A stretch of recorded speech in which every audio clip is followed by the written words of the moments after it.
I'm Jennifer, and this is the story of how my husband thought he could outsmart me. It started in the dark with whispers, with bank transactions I never made, and a name I had never heard before. Ilia Maro. Dean, my husband, wasn't just planning to leave me. He was planning to take everything. But he underestimated me. He thought I would crumble. Instead, I moved first. What was mine, I protected. 1 week later, his entire plan backfired. But what was worse than the betrayal was how long he had been planning it, how many lies he had told, and the lengths he was willing to go to destroy me. An empty bed was what I woke up to. The cold sheets beside me told me Dean had been gone for a while. At first, I thought maybe he had gone to the bathroom or for a glass of water. But as I sat up, rubbing the sleep from my eyes, the faint sound of his voice reached me, low, hushed, careful. The hallway light was off, but a sliver of moonlight streamed through the window, casting shadows across the floor. My stomach twisted as I followed the sound. Just a little longer. She doesn't suspect anything yet. Mid-step, I stopped. My breath hitched. Dean's voice was smooth, reassuring, like he was calming someone down. Against my ribs, my heart pounded. Who the hell was he talking to? I stood there, straining to hear more, but the words that followed were muffled, his tone barely above a whisper. Into fists, my fingers curled. This wasn't some late-night work call. Dean never whispered on work calls. Hell, he never even cared if I overheard his conversations before. Through possibilities, my mind raced, each one worse than the last. After a few seconds, I heard his footsteps approaching. I barely had time to dart back to the bedroom before he rounded the corner. As I slid under the covers, faking sleep, my pulse hammered. A moment later, I felt the bed dip, his weight shifting beside me, but I kept my breathing steady. A few minutes passed, and then he exhaled slowly, relaxed, like nothing had happened. I turned over, blinking up at him. Where were you? My voice came out soft, groggy, like I had just woken up. Bathroom, he muttered without hesitation. A lie. And the phone call? Dean barely flinched. Just a client. Had to smooth out some details for a case. I stared at him, watching for any sign of hesitation. Unreadable as always, he met my gaze. Maybe I was overthinking. Maybe it really was work. But that whisper, that sentence, she doesn't suspect anything yet. I swallowed the lump in my throat and forced myself to roll over. At me, my mind was screaming, but I ignored it. Not tonight. Not yet. The next morning, I woke up before Declan. He was still fast asleep, his arm draped across the pillow where my head should have been. I slipped out of bed, grabbed my phone, and padded barefoot to the kitchen. I didn't usually check our bank accounts. Dean handled most of the finances, and I had never given it much thought. But something felt off. I scrolled through the transactions, my stomach tightening. $500, $1,200, $750, $2,000. A dozen withdrawals over the past 3 months, all relatively small but frequent enough to raise a red flag. Dean and I shared expenses, mortgage, utilities, groceries, but we also had separate accounts for personal spending.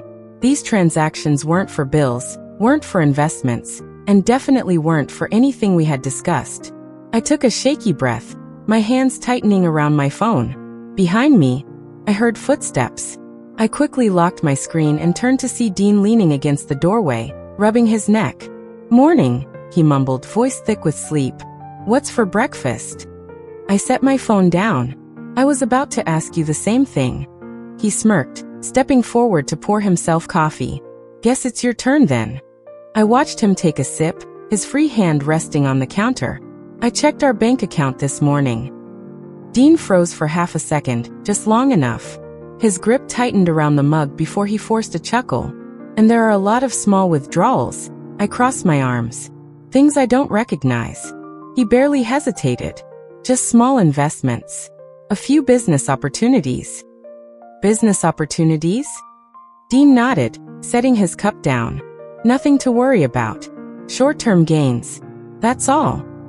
He was lying. I knew it. I just didn't know why. The rest of the day, I tried to shake the unease, but Dean wasn't helping. He was glued to his phone, taking calls in the other room. His screen was always face down when he set it on the table, and every time I looked at him, I felt like there was a wall between us. one that hadn't been there before. That night, as I lay in bed staring at the ceiling, my mind wouldn't quiet down. Dean had always been confident, smooth, a man who knew how to talk his way out of anything. But I had been with him long enough to know when something was off. And something was definitely off. I turned to face him.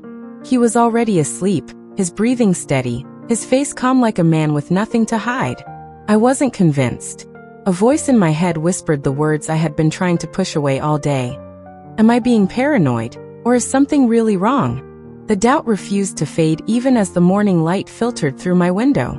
I had spent the entire night tossing and turning, unable to shake the feeling that something was terribly wrong. Dean's voice from the night before still echoed in my mind. Casual, dismissive, yet calculated, the kind of tone someone used when they were hiding something in plain sight. I forced myself out of bed and went about my morning routine, but my movements felt mechanical. My thoughts were stuck in a loop, replaying every interaction, every red flag I had ignored over the past few months. And then Dean strolled into the kitchen like nothing had changed. "Morning, babe," he said, pressing a quick kiss to my temple. "I was thinking we should probably get our financials in order. You know, just in case of emergencies." I froze, my fingers tightening around my coffee mug. "Our financials?" I echoed carefully. "Yeah," he said, leaning against the counter, sipping his coffee like this was just another normal conversation. Like, "Do you have a full list of your accounts? Passwords? Assets? That kind of stuff. We should keep everything in one place." I stared at him, my heartbeat drumming in my ears. Dean had never shown an interest in my personal finances. Sure, we had a joint account for bills, but we always kept our personal savings separate. It was just the way we had always done things. I swallowed, forcing a neutral expression. I mean, I guess I could put something together. His lips curved into a small smile, but his eyes flickered just for a second. He nodded like it was no big deal before changing the subject entirely. But my mind was already racing. This wasn't about us.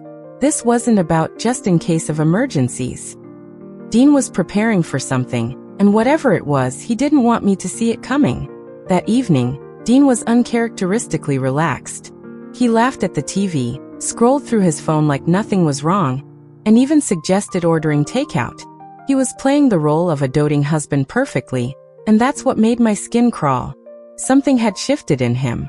The way he walked, the way he spoke, it was all too easy, too well rehearsed. Then it happened. Dean got up to take a shower, leaving his phone on the coffee table. He never left his phone unattended. Ever. I stared at it, my pulse quickening. The screen was face down, just like it had been for weeks. But then, as if the universe was throwing me a lifeline, a notification lit up the screen. A text message from a name I didn't recognize. Ilia Maro. I didn't have time to think. I reached for the phone, my hands shaking as I tilted the screen just enough to read the message preview. "Just make sure she stays in the dark." Almost there. My breath hitched. My chest tightened so fast it hurt. The room suddenly felt smaller, like the walls were closing in on me. Who the hell was Ilia Maro? And what did they mean by almost there? My finger hovered over the screen for half a second, just long enough for the wildest thoughts to flash through my mind. Was this another woman? Was Dean planning to leave me? Was he hiding money? I heard the water shut off. Panic shot through me as I placed the phone back exactly where it had been and sank into the couch, gripping my knees to keep my hands from shaking. A minute later, Dean strolled back into the room, towel drying his hair. I forced myself to look at him. He was so calm, so at ease, completely unaware that I had just seen something I wasn't supposed to. "Did you decide on dinner?" he asked, ruffling his hair. I swallowed hard. "Not yet." He grabbed his phone without a second glance, unlocking it effortlessly, no hesitation, like there wasn't a damn thing to worry about. But I knew better now. I spent the rest of the night trying to rationalize what I had seen. Maybe it wasn't what I thought. Maybe Ilia was a colleague, a business partner. Maybe keeping me in the dark was about something completely different, something innocent. But deep down I knew better. The pieces were clicking together one by one. The secrecy, the money disappearing, the call in the middle of the night, the way he was suddenly so interested in my finances. I should have confronted him right then and there. But if I was right, if Dean was really hiding something this big, then I needed proof. Real proof. So instead, I kept my mouth shut. I let him kiss me goodnight, let him slip under the covers like nothing was wrong. And then I lay there, gripping my phone, whispering into the dark. Who the hell is Ilia Maro? The next morning, the question still haunted me, gnawing at my every thought. I moved through my morning routine like a ghost, going through the motions, but my mind was locked onto one thing. Ilia Maro. The name lingered in my brain like an unsolved puzzle, a piece that didn't fit but refused to be ignored. Dean sat across from me at breakfast, scrolling through his phone, perfectly at ease. I wondered if he had any idea I had seen that message. If he did, he was a damn good actor. But then, as if sensing my suspicion, he looked up and smiled. Hey babe, can you sign something real quick? I nearly choked on my coffee. Sign what? I asked, keeping my voice light. Just some financial updates. For tax purposes, he said, sliding a document across the table. His tone was casual, but his fingers drummed against the table in an uneven rhythm, a tell. I picked up the papers, my stomach tightening as I skimmed through the first page. Legal jargon filled the document, but one thing became painfully clear. This wasn't about taxes. I flipped to the last page. Property transfer agreement. My pulse pounded in my ears. My assets. My savings. Even the condo. Everything would be moved into his name. I forced myself to look up. Dean was watching me, a careful smile plastered on his face. Dean, I said, my voice too controlled. What is this? His smile didn't falter. It's just a precaution, babe. A legal convenience. Nothing changes between us. I stared at him, my grip tightening around the paper. Nothing changes? You're asking me to sign over everything to you. Not everything, he said smoothly, as if that made it better.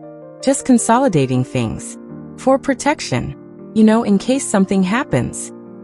My hands trembled slightly, not from fear, from rage. This wasn't paranoia anymore. This wasn't me reading into things. This was planned. And he had the audacity to sit across from me and act like it was nothing. I placed the document back on the table, slow and deliberate. Then I met his gaze. I'm not signing this. His smile twitched. His jaw clenched for a fraction of a second before he let out a short laugh. Jennifer, don't be dramatic. It's just paperwork. I held my ground. Then why are you so eager for me to sign without reading it? His expression hardened. You really don't want to do this, Jennifer. He leaned in slightly, his voice low and controlled, but there was something underneath it. A warning. A threat. I met his gaze, unflinching. Is that a threat? Dean didn't answer right away. Instead, he leaned back in his chair, arms crossed, his expression morphing into something dangerously unreadable. The smirk he had worn moments ago faded, replaced with an unsettling calm. I just think you're making this harder than it needs to be, he said, his voice too smooth, too measured. I swallowed my anger, keeping my expression neutral. He still thought he was in control, that I was just another move on his carefully planned out chessboard. I let the silence stretch, watching him. The way his fingers tapped idly against the table. The slight twitch in his jaw when I didn't respond. He was waiting for me to react, to get emotional, to panic, to break. I wouldn't give him the satisfaction. The morning air felt heavier than usual as I moved through my routine. Coffee tasted bitter, and the silence of the apartment pressed against me like a weight. I told myself I wouldn't let his words from the night before get to me. But then came the knock at the door, sharp, measured, official. I set my coffee down and took a breath before opening it. A man in a navy blazer stood on the other side, holding a thick envelope. Jennifer Keller? Yes. He extended the envelope, expression blank. You've been served. My fingers tightened around the documents as I watched him walk away.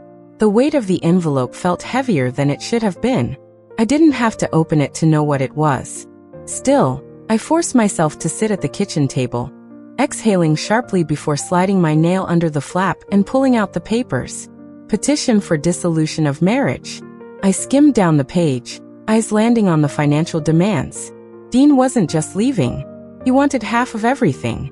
The condo, the car, 50% of our shared assets. And because he had the audacity, spousal support. I let out a bitter laugh, shaking my head. Of course. He thought he could take everything. He had been planning this for months. Probably longer. The man I married was cold, but this was calculated.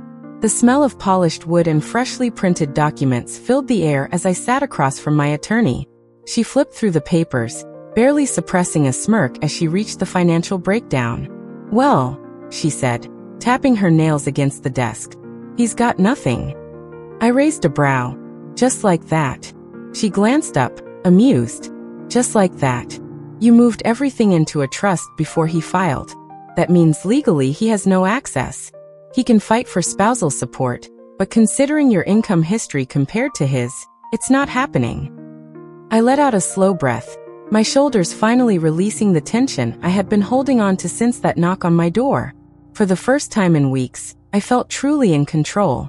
Dean had spent all this time thinking he was the one orchestrating the game. He had underestimated me. That evening, I had just finished pouring myself a glass of wine when the front door slammed open. I didn't even flinch. Dean stood there, fury rolling off him in waves. His tie was loosened and his jaw was clenched so tight I swore I heard his teeth grind. You think you're so smart, don't you? His voice was sharp, venomous. I took a slow sip of my wine, savoring the way his anger twisted around him like a storm. I think I'm finally protecting myself. His hands curled into fists at his sides. You planned this. I set my glass down, tilting my head. So did you. Silence stretched between us, thick with unspoken accusations. Then finally he exhaled sharply, his eyes darkening as he muttered, "This isn't over." I exhaled slowly. I had won the first battle, but the war had just begun. For the first time in weeks, I felt a small sense of relief, knowing that Dean had lost his financial grip on me. But I should have known better than to think he would walk away quietly. The first sign of trouble came at work. It started with looks. Not the usual passing glances but lingering stares. With whispers that cut off the second I entered the room. By mid-morning my assistant, Rachel, hesitated before stepping into my office. "Hey, I think you should know something."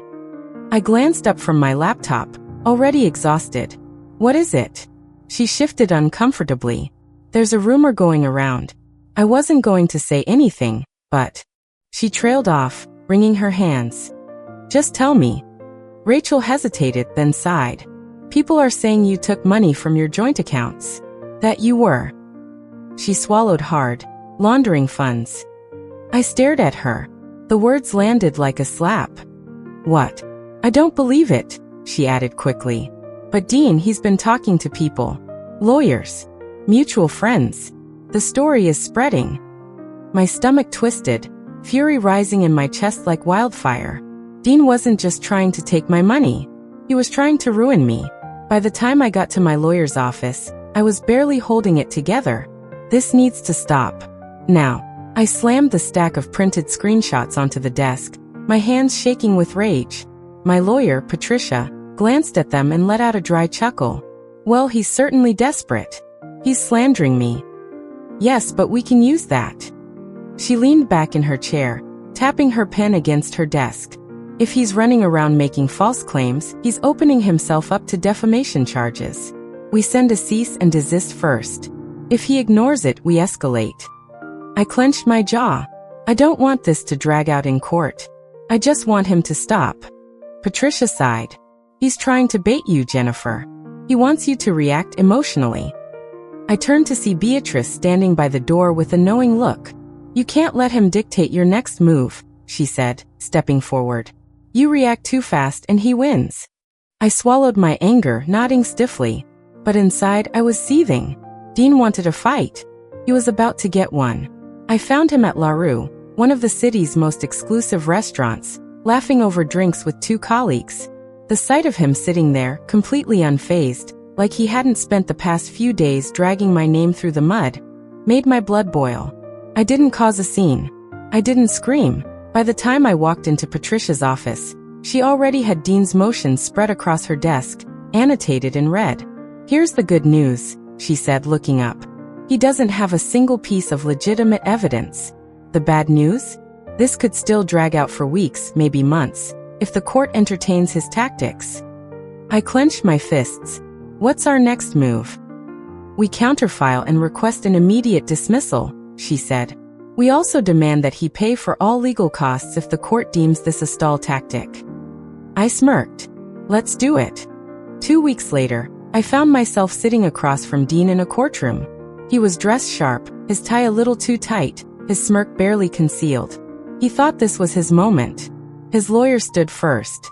Your Honor, my client has reason to believe that Mrs. Keller improperly moved assets to avoid a fair divorce settlement. We are requesting a full forensic audit of all financial transfers made in the past 6 months. I didn't react. I didn't flinch. Patricia, calm as ever, adjusted her glasses and stood. Your Honor, all of my client's financial moves were made before Mr. Keller even filed for divorce. There is no evidence of mismanagement or fraud. She slid a thick binder forward. Additionally, we request that this motion be dismissed with prejudice and that Mr. Keller be required to cover all legal fees, as this is a clear attempt at financial harassment. The judge took their time reviewing the documents, their expression unreadable. The room was tense, silent. Dean was watching me, waiting for me to squirm. I didn't give him the satisfaction. Finally, the judge looked up. The court finds no grounds for a full financial audit.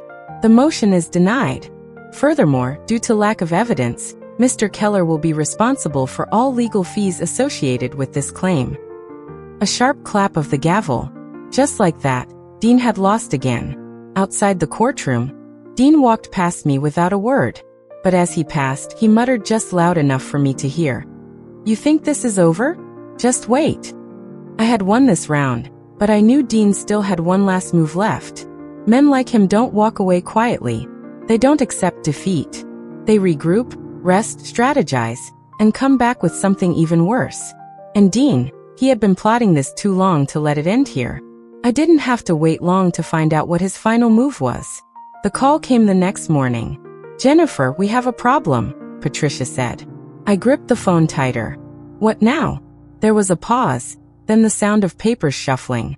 Dean and Ilia have filed a formal complaint. They're accusing you of financial fraud. According to their evidence, you've been falsifying financial records for months. I felt the air leave my lungs. If this accusation stuck, I wouldn't just lose money. I could be facing actual legal consequences. They submitted documents, Patricia continued, her voice tight. If the court takes this seriously, you'll be forced into a criminal investigation. The world tilted slightly. I pressed my fingers against my temple, willing myself to stay calm. And the documents? Are they real? A scoff on the other end. Absolutely not. But they're good. Someone doctored them well. Of course, Ilia. The invisible hand guiding Dean's every move. But, Patricia added, I had Beatrice take a look at them before calling you, and she found something. A flicker of hope. What? She recognized the timestamps on the financial transfers. Someone forged them, but they didn't realize one key detail. Those accounts didn't even exist when those transactions supposedly took place. I let out a sharp exhale. That was it. That was the mistake that would ruin them. My fear burned away, replaced by something sharper. Dean wanted a war. Fine. I was about to end it. By the time I arrived at Patricia's office, I had made a decision. I wasn't just going to defend myself. I was going to bury them. I want to go on the offensive, I said, placing my palms flat on her desk. Not just to clear my name. I want to take them down. Patricia studied me for a moment, then nodded. Good. Because we have enough to do it. She motioned to a folder. We contacted a forensic financial analyst. They confirmed what Beatrice found. The documents were doctored. She smiled, sharp and satisfied. So here's what we do. We file a motion proving the documents are fraudulent. Then we sue Dean and Ilia for defamation and falsifying legal evidence. I nodded. And I want full damages. Patricia leaned back, clearly pleased. I thought you might say that. 2 weeks later, I faced Dean in court for what would be the last time. I watched him closely as Patricia laid out our case. She spoke with precision, her voice carrying across the room. These documents, submitted as evidence against my client, were fabricated. We have irrefutable proof that the financial transactions listed never happened. The forensic analyst took the stand, detailing every false timestamp, every manipulated number. Dean's lawyers squirmed. They knew they were losing. Then came the final blow. Patricia placed a new folder on the judge's desk. Your Honor, in light of these fraudulent accusations, my client is countersuing Mr. Keller and his associate, Ilia Maro, for defamation and the submission of falsified legal evidence. The silence in the courtroom was deafening. Dean's lawyer turned to him, whispering something urgent. Dean's jaw was locked, his face pale. Finally, his lawyer stood and cleared his throat. Your Honor, my client wishes to withdraw his claims. Of course he did. He had no choice. The judge nodded. Motion dismissed. Furthermore, Mr. Keller will be responsible for all legal costs. Dean had lost. Completely. As we exited the courthouse, Dean walked past me without a word. I didn't stop him. I didn't need to. That evening, Beatrice and my mother insisted on a victory dinner. Margot greeted me with a warm hug as I stepped into her home, her eyes full of relief. It's over, she whispered. Yes, I murmured. It is. Beatrice poured champagne, raising her glass with a mischievous grin. To freedom. And to never letting a man think he can outsmart you again. I clinked my glass against hers, laughing. I'll drink to that. We ate, we talked, we reminisced. And for the first time in months, I wasn't constantly looking over my shoulder. I wasn't waiting for the next hit. The war was over. Later that night, I stood on my balcony, gazing at the Chicago skyline. The city lights shimmered, stretching infinitely into the horizon. Everything felt different. I was no longer the woman who had ignored the warning signs. No longer the woman who had believed in the illusion of safety, of permanence. I had lost things, trust, time, the version of love I thought I had. But I had gained more. Strength, clarity, control. My phone vibrated on the table beside me. I glanced at the screen. Unknown number. I didn't hesitate. Blocked. I turned back to my laptop, opening a blank document. A new chapter. A new story. My story. As I closed my laptop, I whispered, "This is my story now." Before we wrap up, let me leave you with something to think about. Life has a way of testing us in the moments we least expect. Sometimes the people we trust the most are the ones who betray us the deepest. But here's what I've learned. Strength isn't about avoiding betrayal. It's about how you rise after it. When I stood at the edge of my marriage, I could have let it break me. I could have let fear and doubt consume me. But instead, I chose to fight, not just for my finances, but for my dignity, my freedom, and my future. And if there's one thing I hope you take from this story, it's this. You are stronger than you think. If you've ever been blindsided by betrayal, if you've ever felt like the rug was pulled from under you, know this. You are not alone. Life may throw its worst at you, but it's in those moments that you discover who you truly are. And sometimes, walking away from what no longer serves you is the greatest victory of all. Now I want to hear from you. Have you ever faced a situation where you had to fight for yourself, even when the odds were against you? Share your thoughts in the comments. I read every single one of them. And if this story resonated with you, drop a 1 in the comments or tell me where you're watching from. And of course, if you want to hear more stories like this, make sure to subscribe to the channel and hit that notification bell. There's so much more to come. Until next time, stay strong, stay smart, and never let anyone take away your power.